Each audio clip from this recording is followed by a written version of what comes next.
नमस्कार, जोहार। नई दिशाएं में मैं कीर्ति चौहान आपका स्वागत करती हूं। हमारे इस कार्यक्रम में हम हर हफ्ते अलग अलग मेहमानों से आपकी मुलाकात करवाते हैं जो कि राजनैतिक, आर्थिक या सामाजिक फील्ड में किसी न किसी तरीके से बदलाव लाने के लिए प्रयासरत हों।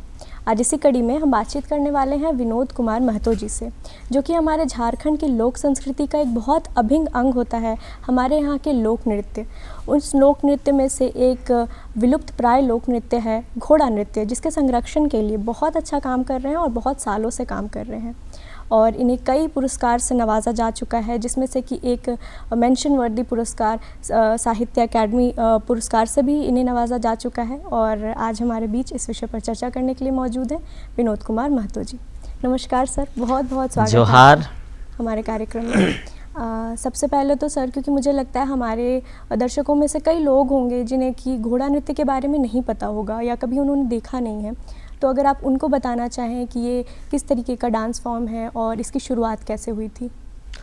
देखिए, घोड़ा लोक नृत्य जहाँ तक ये है, सबका जद्दोजहद में है, दिल में है घोड़ा लोक नृत्य, चूँकि ये एक ऐसा नृत्य है जो कि काफ़ी प्रभावशाली नृत्य था जी। तो ये कहीं ना कहीं अभी युवा लोग हैं, उन लोगों का जहन में नहीं है, बट जितने भी बड़े लोग हैं, कुछ जो एक दशक पार कर चुके हैं, वैसे लोगों के पास अभी भी घोड़ा लोक नृत्य जो है उनका दिलो दिमाग में बहुत ही प्रभावशाली नृत्य बन के छाया हुआ है। लेकिन अभी का युवा पीढ़ी अभी इसको नहीं जान पा रहे हैं, चूँकि यह नृत्य जो है बिल्कुल विलुप्त के कगार पे है जी। और बिल्कुल ही मतलब झारखंड में अभी नहीं के बराबर ही हो रहा है ये घोड़ा लोक नृत्य। सर, इस आर्ट फॉर्म की जो हम हिस्ट्री की बात करना चाहेंगे कि कैसे ये शुरू हुआ था, किन अवसरों पर ये जो है घोड़ा नृत्य है ये किया जाता था।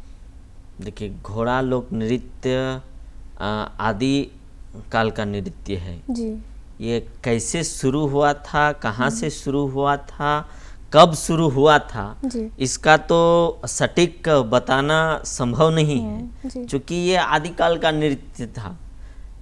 मेरे दादाजी कहते थे कि यही एक नृत्य है जो उस समय किया जाता था। मतलब नृत्य मनोरंजन का अगर यदि साधन बोला जाए तो घोड़ा लोक नृत्य ही था उस समय, जो कि लोग अपना कोई भी ये फेस्टिवल होता था उसमें लोग नृत्य करते थे लोग जी। तो उस समय गिने चुने ही नृत्य था। एक था घोड़ा लोक नृत्य, नचनी नृत्य और नटवा नृत्य, यही सब था और बाकी ये सब कुछ भी नहीं था। तो ये जो शुरुआत कब हुई, कैसे हुई, इसका तो बता पाना और ईस्वी तो कोई बता ही नहीं पाएगा। लेकिन जब हम इसका रिसर्च 2012 से 14 तक किए थे और अभी भी कर रहे हैं जी। लेकिन उस समय हमें ये घोड़ा लोक नृत्य के बारे में, जैसे हमारे गुरुजी लोग झारखंड के प्रोधा लोग बताए थे, जो एक्सपर्ट हैं इस फील्ड के, उन लोग बताए थे कि घोड़ा लोक नृत्य हर जगह अलग अलग मॉडलिंग से ये जो करते थे, तो इसका कहानी जो रहा उत्थान का, दो गो कहानी हमको बताए थे जी। और दोनों ही कहानी जो है का मीनिंग ही था घोड़ा नृत्य करने का। तो पहला कहानी यह था कि पहले जब राजा महाराजाओं का जब ये क्या बोलते हैं, जब ये चलता था राज, उस समय जो है झारखंड में राजा महाराजाओं का जब राज चलता था, तब जो है अपने राज्य में राज दरबार जब लगता था तो वहाँ डांस होता था जी। और डांस जब होता था तो वो जो नचनी नाच जो बोले, तो नचनी नाच जो होता था वो नचनी आती थी और नाचती थी। लेकिन उस समय का राजा लोग जो काफ़ी रिजवार होते थे, उन लोग दर्शक बन के नहीं रहते थे, राजा लोग खुद नाचते थे जी। तो इसी तरह से करते हुए एक राज दरबार में एक राजा को एक नर्तकी पसंद आती है तो वो उसके साथ वो राज में बोलती है कि नहीं, आप जो है ये नर्तकी जो है वो राजा ने चाहा कि आप हमेशा के लिए आप मेरे ही राज दरबार में नृत्य करो। लेकिन वो नर्तकी जो थी वो किसी का बंदिश में रहने वाले नहीं थी जी। और उसी समय और एक राजा जो आता है वो भी चाहने लगा कि वो नर्तकी जो है मेरा साथ रहे। अब दोनों राजाओं के बीच में ये होता है कि एक ये राजा चाहते हैं कि नहीं हमारे साथ नृत्य करे, वो राजा चाह रहा है कि हमारे साथ नृत्य करे। तभी नर्तकी जो है वो एक शर्त रख देती हैं जी। वो शर्त रख देती है कि दोनों में से जो हमको ये नचा के मोहित कर देगा उसी के साथ हम रहेंगे। तो दोनों राजा लोग जो है पूरा अपना भावभंगिका करते हैं और नृत्य करते हैं, एक से एक कला नृत्य कला में ये दिखाते हैं और इतना करते हैं कि दोनों के दोनों ही राजा जो है थक जाते हैं। लेकिन नर्तकी को कोई नचा के उसको मोहित नहीं कर सकते, ना ही थका सकते हैं। तब क्या नर्तकी करती है कि अपना फिर से वो दूसरे जगह चले जाती है और ये दोनों राजा जो रह जाते हैं। तो उस समय यही कहानी घोड़ा नृत्य में किया भी जाता है और बताया भी जाता है कि ऐसे ही शुरुआत इसका हुआ था जी। लेकिन और एक कहानी इसका यह भी है कि जब राजा महाराजाओं का जब शासक यहाँ चलता था और राजा महाराजा रहता था तो हमेशा युद्ध होता था अपने राज को बढ़ावा विस्तृत करने के लिए।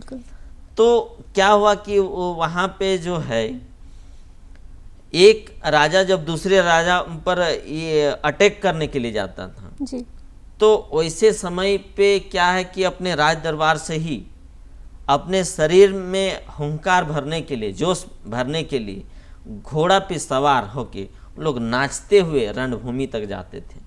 और जब रणभूमि तक पहुंचते थे तो उसी जोश उत्साह के साथ जो नृत्य करते थे वैसे ही मतलब एक देखने लायक होता था, इसीलिए इसको घोड़ा लोक नृत्य कहा गया है। अच्छा, इतने ही नहीं, जब उन लोग जब वहाँ पे युद्ध करते थे और जब जीत हो जाता था, रणभूमि में युद्ध करते थे और जब जीत घोषित हो जाते थे, है ना, तब वहाँ से घोड़ा लोक नृत्य एक ऐसा नृत्य है कि अभी भी आपको देखने के लिए मिलेगा।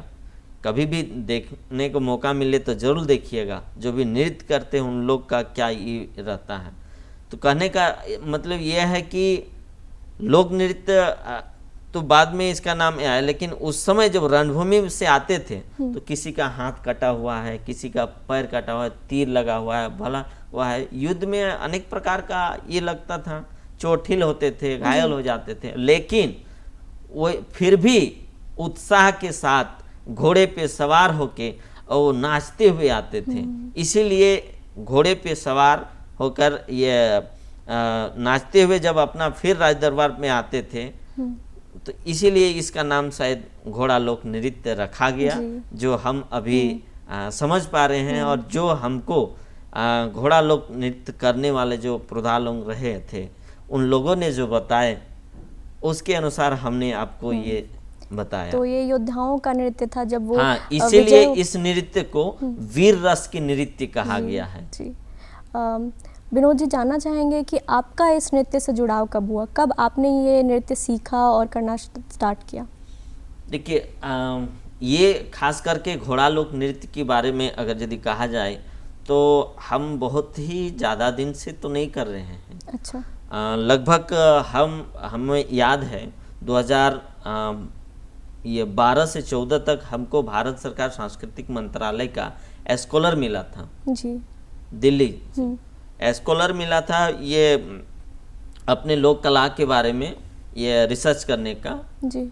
तो हम वो भी छौ पे मिला था, छौ नृत्य पे, छौ नृत्य जी, जो अभी विश्व पोर्टल पे अपना नाम दर्ज कर चुका है, छौ नृत्य। लेकिन हमारे गुरुजी पद्मश्री मुकुंद नायक जी जिन्होंने हमेशा हमको प्रेरित करते रहे, बोलते रहे कि बेटा कम से कम हमारे ऐसा कुछ करो कि हमारी अखड़ा संस्कृति बचे और जो हमारी आदि कलाएं जो हैं वो सब विलुप्त ना हो। तो अब तुम्हारा एक ही को काम ये रहेगा कि तुम्हारे क्षेत्र में जो भी कला जो विलुप्त अभिप्राय के हैं वैसे कलाओं को तुम खोजो और उसको फिर से उजागर करने का काम करो जी। उन्होंने एक मतलब टास्क हमको दे दिए और एक गुरु का टास्क मानना हमारे लिए सबसे बड़ा परम धर्म रहा। और तब हम अपने क्षेत्र में मतलब खोजने लगे कि क्या हो सकता है। तब वहाँ ऐसा दिखाई दिया कि हमारे क्षेत्र में सबसे प्रभावशाली अगर यदि नृत्य था पहले तो ये घोड़ा लोक नृत्य था जी। तो हमने उसका ये खोजने का प्रयास किया कि कैसे किया जाता था, उसका राग क्या है, उसका रागिनी क्या है, कैसे नृत्य करते थे, क्या होता था, ये जानने का हमने प्रयास करने लगा।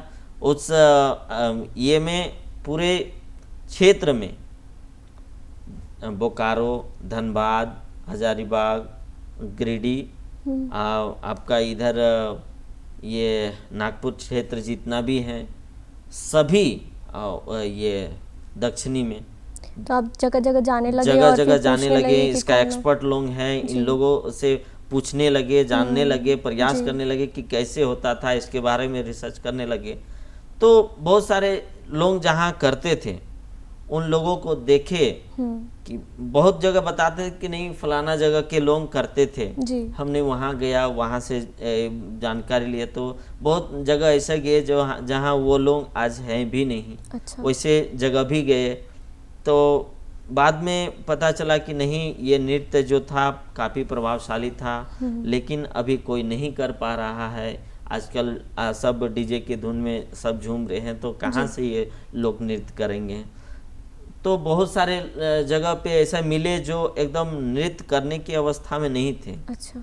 लेकिन हमने पहले भी बता चुके कि जो काफ़ी चोटिल हो जाते थे वो भी नृत्य करते करते आते थे। तो उसी प्रकार जो खड़ा होने का ये में नहीं थे, जो बेड रेस्ट में है, वैसे लोगों ने भी जब हमने कहा कि हम इसमें कुछ काम करना चाहते हैं, इसको फिर से उजागर करना चाहते हैं, तो हमें आज भी देखिए मेरे रोंगटे खड़ा हो गए हैं। ऐसे लोग भी हमारे साथ रहे जो कि बेड रेस्ट में है, वो लोग हमको उठ के बताएं कि नृत्य ऐसे होता था बाबू, हम लोग ऐसे करते थे, और बताने का प्रयास उन्होंने किया। उसी के अनुसार हमने आज इस नृत्य को अभी हम भी प्रयास कर रहे हैं संरक्षित करने का। जी, 2014 से आप ये काम कर रहे हैं सर? 2014 से किए और उसके बाद धीरे धीरे धीरे धीरे करते रहे। और सर इतना समय हो गया आपको ये करते हुए, और इसके अलावा सीखने के लिए भी आप बहुत जगह ट्रैवल किए, कई लोगों से मिले। तो मैं आपसे जानना चाहूँगी कि झारखंड राज्य में लोगों में लोक संस्कृति को लेकर के कितनी जागरूकता है? देखिए, लोक संस्कृति को लेके जागरूकता, जहाँ तक ही जागरूकता की बात, तो आखिर क्यों करेंगे? जागरूकता अगर किसी चीज़ में लाए तो उसमें कुछ लाभ होना चाहिए। आजकल की दुनिया जो है, आजकल की दुनिया में तो वही चीज़ लोग करते हैं जिसमें लाभ हो, बाकी कुछ भी हो तो उसको तो बेकार समझते हैं जी। तो ये जहाँ तक है कि आज की दुनिया में अगर यदि लोग चाहे तो ये नया जो पीढ़ी है, जो हमारी पश्चिम सभ्यता हमारे ये झारखंड में जो घुस चुकी है, ये डीजे की धुन में इतना लोग ये हो गए हैं कि अपनी संस्कृति को धीरे धीरे भूल जा रहे हैं। हाँ, लेकिन अभी जो है कुछ सालों से अभी युवा आगे आ रहे हैं, हम इसलिए बोल रहे हैं। हाँ, भले तरीका है थोड़ा सा अलग, ये कर रहे हैं। करम, जितिया, सोहराय जो है अखड़ा में होता था, लेकिन अभी एक देखिएगा, अभी एक नया मोटो चला हुआ है युवाओं पे जी। जो अभी रोड में डहरे अखड़ा, डहरे करम, डहरे टुसु, डहरे सोहराय देखे होंगे। सर डहरे मतलब क्या होता है? डहर मतलब रोड में। अच्छा। रोड में उतरते होंगे, आए दिन में आप देखे होंगे कि सबसे पहले धनबाद में हुआ डहरे टुसू, डहरे करम, ऐसे करके बहुत जगह अभी लोग जो हैं, युवा जो हैं, खास करके युवा हजारों हजार निकल रहे हैं और अपनी संस्कृति को बचाने के लिए अब जागरूक हो रहे हैं। तो मतलब झारखंड में धीरे धीरे लोक संस्कृति को लेकर के जागरूकता तो आ रही है। हाँ, भले उसका अखड़ा से लेके रोड तक आ गया है, लेकिन अब जागरूकता आ रही है। जी सर, जानना चाहेंगे कि आपके इंस्पिरेशन कौन है इस काम को लेकर के? क्या आपके घर में कोई ऐसे थे जो पहले भी इस फील्ड में थे, या फिर आपने मुकुंद नायक जी का आपने नाम लिया, क्या वो आपके इंस्पिरेशन है, या शिक्षक कौन थे जिनको देख करके आप ये काम करने के लिए इंस्पायर्ड हुए? देखिए, सबसे पहला बात जो है, हम जो इंस्पायर्ड हुए, सबसे पहला मेरा गुरु जो है जी, वो मेरे दादाजी हैं। अच्छा। चूँकि हमको याद है जब हम बहुत ही छोटे थे, बहुत ही छोटे थे, तो मेरा दादाजी जो हैं एक समय अपने आसपास के सबसे बड़े रसिका थे। रसिका मतलब समझ रहे हैं? एंटरटेनर या फिर जो डांस वगैरह करते हैं वैसे। कलाकार आप बोल सकते हैं, आपके हाँ, ये से जी जी, कलाकार बोल सकते हैं। तो वो एक समय का, पहले कलाकार नाम नहीं था, ये तो कलाकार नाम इप्टा जब से आया तब से दे दिया है, नहीं तो उससे पहले कलाकार नहीं नाम था, उससे पहले रसिका नाम था। रसिका, हाँ, रसिका, रिझवार ये बोलते थे। तो जो है ऐसे रिझवार थे कि आमने सामने के जितना दूर तक ढोल नगाड़ा की आवाज़ सुनते थे मेरे दादाजी, मतलब लगभग 7 गो अखड़ा में, मतलब आमने सामने जितने गांव हैं, पूरा पश्चिम उत्तर दक्षिण है ना, वहाँ सभी जगह जितिया में, करम में, सोहराय में अखड़ा लगता था और पूरे गांव में एगो अखड़ा लगता था। वैसे आसपास के जितने भी गांव हैं वहाँ जाते थे मेरे दादाजी झूमर खेलने के लिए, और इनका बहुत ही अच्छा स्वागत करते थे झूमर के लिए। और मेरे दादाजी का ये है कि अभी भी लोग कहते हैं कि वो जब नगाड़ा बजाते थे ना, तो पहले तो ऐसे पक्का मकान नहीं रहता था ना जी, तो वो पक्का मकान नहीं रहता था, खपड़ेल का रहता था घर, और बहुत ही छोटा छोटा घर है अभी भी। यदि काफ़ी इंटरनल एरिया में अगर यदि जाएंगे बहुत छोटे छोटे आपको घर देखने के लिए मिलेगा। तो वो घर का जो खपड़ा रहता, खपड़ेल, वो खपड़ेल वो गिर जाते थे। अच्छा, उनका धमस से इतना जोर से वो बजाते थे नगाड़ा जी। तो वो क्या करते थे कि आमने सामने जितना भी है वहाँ जाते थे, तो हम भी जाने के लिए बहुत ही रहते थे, छोटे से ही जाते थे। और तो रात को लेते एक हाथ में डंडा, एक हाथ में हमको पकड़ के चलते जा रहे थे। और काफ़ी रात जब हो जाता था ना, तो हमको नींद लगता था ना, तो जैसे कर्मा डार जान रहे हैं ना? कर्मा डायर नहीं जान रहे? कर्मा डायर नहीं जान रहे हैं आप? झारखंड से हैं? हाँ। कर्मा पूजा होता है वो देखते हैं ना, एक डाली होता है जिसको बीचों में ये अखड़ा में करते हैं, उसको पूजा करते हैं हम लोग, और उसी के साथ नहीं तो कर्मा डार का सामने क्या करते थे, हमको सुला देते थे, नींद लगता था तो। ओ हाँ हाँ, जान रहे सर, कर्मा डार क्या जान रहे? हाँ। तो वो कर्मा डार के सामने हमको सुला देते थे, हम सो जाते थे, और फिर जब उठते थे तो ये करते थे। हमारा जाने का ये था कि वहाँ जानते हैं कि सर जानना चाहेंगे कि इस काम में आपको क्या क्या चैलेंजेस अब तक देखने के लिए मिले हैं, क्योंकि काफ़ी समय से आप ये काम कर रहे हैं, और एज एन आर्टिस्ट भी क्योंकि ये फील्ड ही इतना पेक्युलर है कि बहुत सारे चैलेंजेस होते हैं, तो कुछ आपके जो चैलेंजेस आपने देखे हैं उसके बारे में जानना चाहेंगे? देखिए, चैलेंजेस तो होते ही रहता है जी। पहला अभी का चैलेंज बता रहे हैं। अभी कुछ दिन पहले मेरा जमशेदपुर में प्रोग्राम था, जमशेदपुर में प्रोग्राम था, आ रहे हैं और जंगल के बीचों बीच, जैसे रांची से आप पार होते हैं तो सीधे आपको एक के बार ये मिलता है जमशेदपुर में, तो उसके बीच में 60 किलोमीटर जो है जंगल एरिया पड़ता है जी। उस जंगल एरिया में मेरा गाड़ी बंद हो जाए, ये खराब हो जाता है। अच्छा। और हमारे साथ 21 आर्टिस्ट रहते हैं, जिसमें 9 गो महिला कलाकार रहते हैं, बाकी ये पुरुष कलाकार रहते हैं। अच्छा। तो इतना कलाकार रहते हैं वहाँ, आम 60 किलोमीटर दूर तक कोई मतलब बीचों बीच में है, इधर जाते हैं फिर भी 30 किलोमीटर, इधर जाते हैं फिर भी 30 किलोमीटर, और या कोई वहाँ सुविधा नहीं, तो ऐसे जगह पे हम लोग रोड पे सोए थे जी। तो मतलब तो ऐसे चैलेंजेस तो है ही, हर कदम पे हम लोग के लिए चैलेंजेस है। करने के लिए आज जो ये हम अपनी कला संस्कृति को बचाने का जो अपना संकल्प लिए हैं, इसमें हर कदम पे चैलेंजेस है। हम लोग 20 गो ग्रुप को लेके एक साथ कहीं भी मूव करते हैं। आज हमारी झारखंड सरकार जो है इसके लिए, सर आपकी एक संस्थान है जागो जगाओ सांस्कृतिक कला मंच, उसके बारे में जानना चाहेंगे कि उसकी शुरुआत कब हुई, किस कॉन्सेप्ट के साथ आपने उसको बनाया था? देखिए, जागो जगाओ सांस्कृतिक कला मंच जो है, हमने इसका अपना 2007 पे किया था। अच्छा। 2007 पे इसका स्थापना किया था और 2007 से ही हम कर रहे हैं जी।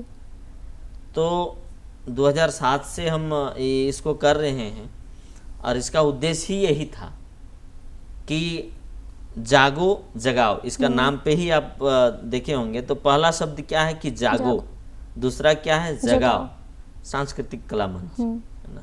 तो पहले खुद को जागो फिर दूसरे को जगाओ, यही मेरा इसका ये था। और ये कहना मेरा ही नहीं, स्वामी विवेकानंद जी का कहना था कि पहले खुद को जगाओ फिर दूसरे को जगाओ।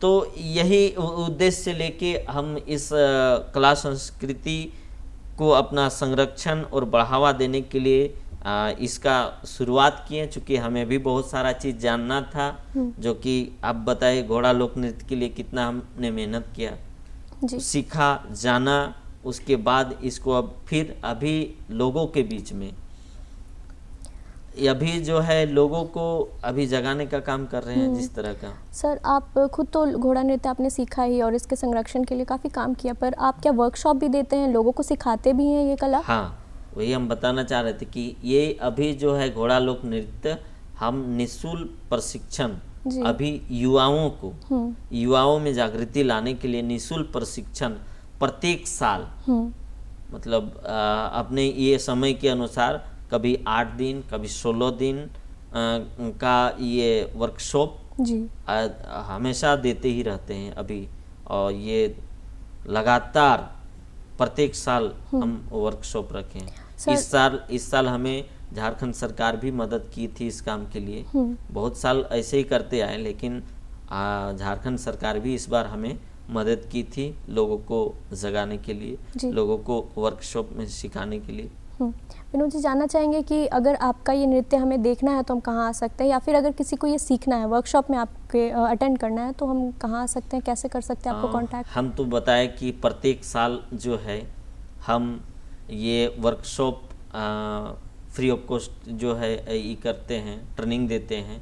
और इसके लिए इसका जो अभी संस्थान जो है इसका कार्यालय है जागो जगाओ सांस्कृतिक कला मंच का सिंहपुर में। तो अगर बेसिकली अगर यदि सीखना कोई भी युवा, हम पूरे झारखंड की या तो पूरे झारखंड नहीं पूरे विश्व की युवा को अगर यदि सीखना चाहते हैं तो हम आपके ये मंच की तरफ से हम सबसे आग्रह करते हैं कि आइए और सीखिए। इसको सिखाने के लिए कोई चार्जेबल नहीं है, आपको सिखाने के लिए हम 24 आवर्स तैयार हैं।